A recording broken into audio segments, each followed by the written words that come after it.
Okay, the reason why we did the Net Promoter Score research was to test the theory that the residents tell us that they should have moved in years ago. And what did it show?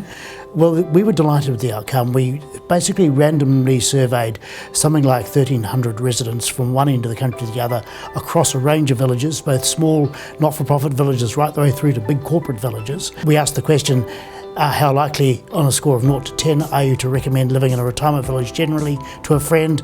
And the score was plus 47, which in Net Promoter Score terms is outstandingly good. Can you tell us a bit more about the Net Score Promoter rankings? I understand that 0 is good. So Yes, anything above 0. Basically the way it works is that they ask people to rate from 0 to 10, where 0 to 6 is considered a detractor, 7 and 8 are sitting on the fence, and 9 and 10 are active promoters. So to give something a score of 9 or 10, you really have to be pretty strongly in favour of it. You've got to think it really is just the best thing. Whereas most Kiwis probably think, yeah, it's okay. Might be, it could be 6, maybe 7, maybe an 8, but to get a 9 or 10 is really a big deal. Yeah. In this particular methodology. And then the Net Promoter Score is the percentage of promoters less the percentage of detractors.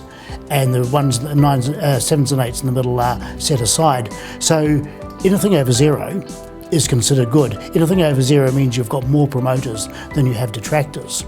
So in our case, we got plus 47. The Australian retirement village industry, when they got it, only got plus 25. So that was the only score I wanted to beat.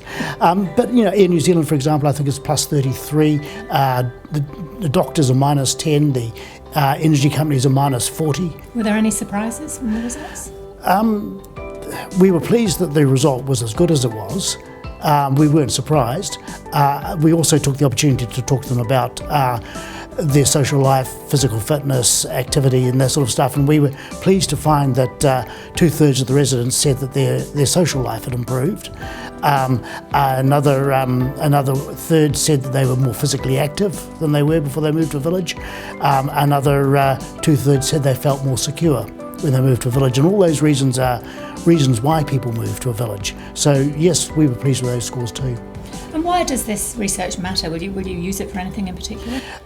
We do use it a lot when we're talking to officials and government agencies about resident satisfaction, because we know that often in the media will have a negative view from a resident about some aspect of the village, and we are concerned that that negative view might be reflected across the resident body as a whole. And how much attention is paid to, obviously there are a much smaller number who aren't satisfied. Is there anything any way that the villages respond to them through because of this, or is that something they're doing already anyway? Operators will have a fair idea which residents probably are not as happy as others, and they will try and make sure that the resident, whatever the problem is solved.